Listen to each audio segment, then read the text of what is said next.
बिस्मिल्लाहिर्रहमानिर्रहीम। अस्सलाम वालेकुम नाज़रीन, आपके सामने एक दफ़ा फिर हाज़िर हैं अपने चैनल सीकिंग रियलिटी से। नाज़रीन, सबसे पहले तो आप लोगों का बहुत बहुत शुक्रिया, हमारी वीडियोस को जो पज़ीराई मिल रही है हम आपके बेहद शुक्रगुज़ार हैं। और हमारी कोशिश यही है कि हम बेहतर से बेहतर मालूमात आपके सामने ला सकें जिससे आपके शऊर में बुलंदी आ सके। और हमारी इन वीडियोज़ को बनाने का सिर्फ़ और सिर्फ मकसद भी यही है। नाज़रीन, आज हम जिस टॉपिक पे बात करना चाह रहे हैं वो है एनर्जी क्राइसिस इन पाकिस्तान। आपने देखा होगा रिसेंटली पिछले एक हफ़्ते के अंदर जो गर्मी की शिद्दत बढ़ी है, तो पूरे पाकिस्तान में एनर्जी क्राइसिस भी सर उठाने लगा है और लोड शेडिंग जो है वो पूरे आबोताब पर आ चुकी है। और लोग जो है क्या सराइयाँ कर रहे हैं, चेमगोइयाँ कर रहे हैं, अपने अपने अंदाज़ों से जो भी मालूमात है उसको डिस्कस कर रहे हैं कि क्यों लोड शेडिंग हो रही है। और गवर्नमेंट जो है वो नाकाम हो गई है इस सारे मामले को हैंडल करने में। तो हमने सोचा कि आपको हम इस सिलसिले में आगाही देते चलें कि पाकिस्तान में जो एनर्जी क्राइसिस है इसकी बुनियादी वजह है क्या। नाज़रीन, पहले तो हमें ये सबसे पहले जानना ये ज़रूरी है कि पूरी दुनिया में दो किस्म की एनर्जी जो है वो प्रोड्यूस होती है या बनाई जा सकती है, जो पूरी दुनिया में नाम जो पाए जाते हैं।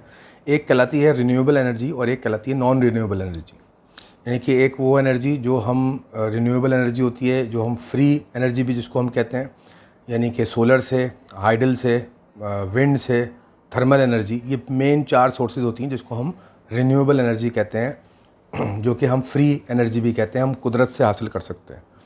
दूसरी टाइप की जो एनर्जी पाई जाती है वो कहलाती है नॉन रिन्यूएबल एनर्जी, या अदरवाइज़ या दूसरे लफ्ज़ों में कहें उसको फॉसिल फ्यूल एनर्जी। ये वो टाइप की एनर्जी होती है जिसमें हम कोई भी ईंधन इस्तेमाल करते हैं वो उस एनर्जी को बनाते हैं, और वो ईंधन एक दफ़ा जल जाए, इस्तेमाल हो जाए, वो दोबारा इस्तेमाल नहीं हो सकता। जिसके अंदर मेन जो हमारी सोर्स ऑफ एनर्जी है वो न्यूक्लियर पाई जाती है। ऑयल बेस्ड फर्नेस ऑयल की से हम एनर्जी बनाते हैं, स्टीम बना के एनर्जी बनाते हैं, कचरा जला के एनर्जी बनाते हैं, और कोल से एनर्जी बनाते हैं। ये मेजर 4 सोर्सेज हैं जो नॉन रिन्यूएबल एनर्जी या फॉसिल फ्यूल एनर्जी में पाई जाती हैं। तो बुनियादी तौर पर 2 टाइप की एनर्जीज दुनिया में बनाई जाती हैं, एक फ्री एनर्जी और एक फॉसिल फ्यूल एनर्जी, या अदरवाइज़ हम उसको कहेंगे एक रिन्यूएबल और एक नॉन रिन्यूएबल एनर्जी।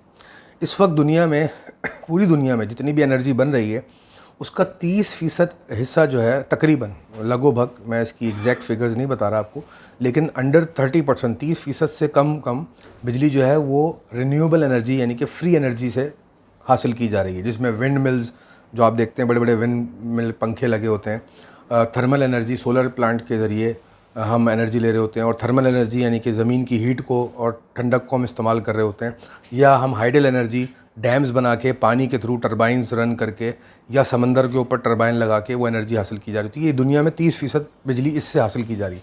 बाकी की 70% एनर्जी जो है वो दुनिया में बड़े बड़े न्यूक्लियर प्लांट लगे हुए हैं, वो उनसे एनर्जी हासिल की जा रही है या फिर ऑयल जलाकर उससे फर्नेस ऑयल से एनर्जी बनाई जा रही है। दुनिया में जो सबसे बड़े न्यूक्लियर प्लांट इस वक्त दुनिया में लगे हैं वो फ्रांस में लगे हुए हैं, जिनका नाम है KSAR-1 और KSAR-2, जो कि 1600 और 2000 मेगावाट के प्लांट सबसे बड़े लगे हुए हैं। लेकिन फ्रांस उनको डीकमीशन करने जा रहा है। दूसरे बड़े बड़े न्यूक्लियर प्लांट जो हैं वो चाइना में भी लगे हुए हैं, और अब पाकिस्तान ने भी टपाल पावर प्रोजेक्ट लगाया है। कैनअप हमारे पास बहुत अरसे से लगा हुआ है जो कि ऑब्सोलीट हो चुका है। तो अब प्रॉब्लम ये खड़ी होती है पाकिस्तान के लिए, जो इशू है, पाकिस्तान ऐसा मुल्क है जहाँ पे जो दुनिया में one of the biggest potential रखता है, दुनिया में सबसे ज़्यादा सलाहियत रखता है हाइडल एनर्जी बनाने की, यानी कि डैम्स के ज़रिए, पानी के ज़रिए एनर्जी बनाने की। दूसरा जो एंगल है पाकिस्तान में, अगर हम सोलर से एनर्जी बनाने जाएं तो सोलर एनर्जी जब बनाई जाती है तो उसकी जो कैपेसिटी होती है एनर्जी बनाने की वो जूल्स में जो है उसको तयन किया जाता है, यानी कि कितने जूल्स हीट पर स्क्वायर मीटर आपके पड़ रही है। तो पाकिस्तान में जो सूरज पड़ता है, क्योंकि पाकिस्तान इक्वेटर के करीब है, पाकिस्तान में गर्मी भी सख्त पड़ती है कुछ मैदानी इलाकों में, तो पाकिस्तान में सोलर एनर्जी जो है वो बहुत बेहतरीन तरीके से हार्वेस्ट की जा सकती है, बनाई जा सकती है। पाकिस्तान की जो कैपेसिटी है वो 19 जूल्स पर स्क्वायर मीटर है। तीसरी सोर्स जो है हमारे पास विंड मिल एनर्जी। तो पाकिस्तान क्योंकि एक समंदरी इलाका भी है, हमारे पास बहुत बड़ी कोस्ट लाइन भी है, तो समंदर में हवाओं का जो रुझान होता है वो तेज़ होता है। तो पाकिस्तान के पास बहुत बड़े बड़े विंड कॉरिडोर्स भी हैं जो कि सी साइड से लेकर इंटरनल सिंध और बलूचिस्तान तक एक्सटेंड करते हैं, जहाँ पे हम बड़े बड़े विंड मिल्स लगा सकते हैं। विंड मिल्स जो होते हैं वो 1 से 2 मेगावाट के मैक्सिमम बड़े से बड़े लगाए जा सकते हैं। इस वक्त दुनिया में हॉलैंड ऐसा मुल्क है जो सबसे ज़्यादा विंड मिल से बिजली हार्वेस्ट कर रहा है, और उसने पूरे शहर जो है वो विंड मिल्स के ऊपर लगाए हुए हैं। उस पर आप नेट पर रिसर्च कर सकते हैं। तो पाकिस्तान के पास टेक्निकली स्पीकिंग हाइडल एनर्जी बनाने की भी पूरी कैपेसिटी मौजूद है, सोलर एनर्जी की भी पूरी कैपेसिटी मौजूद है और विंड मिल के ज़रिए भी एनर्जी हासिल करने की पूरी कैपेसिटी मौजूद है। अच्छा, हाइडल एनर्जी के ऊपर एक ज़माने में हमने रिसर्च की थी, तो हमें ये पता चला कि हाइडल एनर्जी जो अभी हम बिजली कराची में ख़ासकर के इलेक्ट्रिक से हम ख़रीद रहे हैं, ये तकरीबन 15 रुपये कुछ पैसे पर यूनिट हम ऑफ पीक पे हमें चार्ज हो रहा है, और 20 रुपये पर यूनिट जो है वो पीक टाइम में चार्ज हो रहा है, inclusive of all taxes. Taxes भी नहीं, टैक्सेस उस पर बाद में लगते हैं। तो हम इतनी महंगी बिजली खरीद रहे हैं। अगर हम यही बिजली हाइडल से बनाने जाएँ पाकिस्तान में डैम्स बना के, तो एक डैम से जो बिजली की यूनिट कॉस्ट आती है वो बहुत ही माइनर आती है, 30 पैसे से लेकर 80 पैसे के दरमियान, डिपेंडिंग के वो डैम कहाँ है, किस कैपेसिटी का है, कितना उसमें रेजर्वायर है, स्टोरेज कैपेसिटी है, और कितनी बड़ी टरबाइन आपने लगाई हुई है। तो हम 30 पैसे से 80 पैसे के दरमियान पर यूनिट बिजली उससे हार्वेस्ट कर सकते हैं। प्लस उसमें डिस्ट्रीब्यूशन कॉस्ट और प्रॉफिट और टैक्सेस लगाने के बाद आप देख लीजिए कि 2 से ढाई रुपये से ज़्यादा आपको कॉस्ट नहीं करेगी घर पहुंच के। तो पाकिस्तान के पास इतनी पोटेंशियल है। अब प्रॉब्लम क्या हुई है, पाकिस्तान में पिछले 10 से 15 साल में 15 साल पहले अगर हम जाएँ, परवेज़ मुशर्रफ साहब के दौर में एक डॉक्यूमेंट तैयार हुआ था इसका नाम था विजन 2025, यानी कि 2025 तक पाकिस्तान में वाटर विजन 2025, 2025 तक पाकिस्तान में पानी के रिजर्वायर्स बढ़ाने के लिए, उसकी रिक्वायरमेंट के जो हिसाब से उसको हमें मीट करने के लिए एक प्लान तैयार हुआ था, जिसके तहत हमने कई सारे डैम्स बनाने थे और उन डैम से हमारे पास कई हज़ार मेगावाट बिजली भी आनी थी। वो प्लान बहुत अच्छा बना था, वो हमने पूरा स्टडी किया और वो उस प्लान पे इस्टेब्लिशमेंट काम भी कर रही है। लेकिन पिछले 10 सालों में पॉलिटिकली उस प्लान को बड़ा अपोज़ किया गया और काफ़ी सारे डैम जो हैं वो खटाई में पड़ गए पॉलिटिकली अपने एजेंडाज़ की वजह से, जिसमें कालाबाग डैम सरे फहरिस्त है। अगर वो डैम बना दिए जाएँ तो पाकिस्तान बिजली में खुद कफ़ील हो सकता है और बिजली आगे एक्सपोर्ट भी कर सकता है। लेकिन वो डैम बनाने के लिए आपको कम से कम 5 से 10 साल मिनिमम डैम को दरकार होते बनाने के लिए। लेकिन ये 10 साल तो इस लड़ाई में गुजर गए। अब जो पोजीशन है, कुछ डैम्स बन रहे हैं लेकिन बिजली की वही सूरत हाल है। ये पॉलिटिकली जितना भी इसको कह लीजिए एक इशू बनाया जा रहा है, उसके पीछे क्या मकासद हो सकते हैं, क्या दूसरे ममालिक या दुश्मन ममालिक के साथ लोग मिले हुए हैं, उनके ज़ाती मफादात हैं, क्या उनके पीछे लालचें हैं, जो भी हैं, लेकिन मुल्क को फ़ायदा से नहीं हो रहा।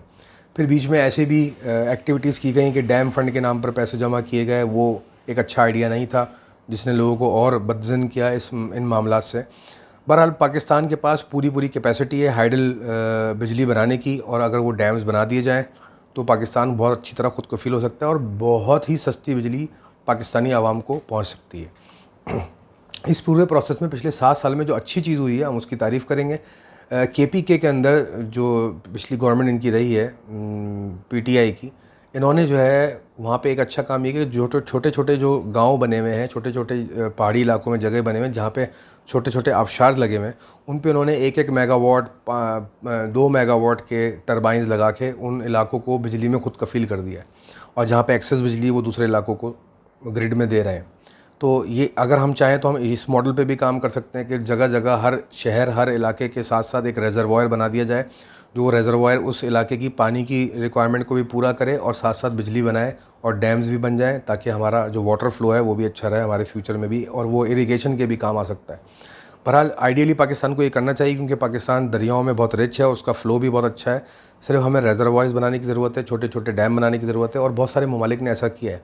इंडिया में पिछले 5 से 10 साल में कई 100 डैम्स तामीर किए गए, चाइना में कई 100 डैम्स तामीर किए गए, लेकिन पाकिस्तान में पॉलिटिकली इस चीज़ को इशू बना के खट्टे में डाल के रखा गया।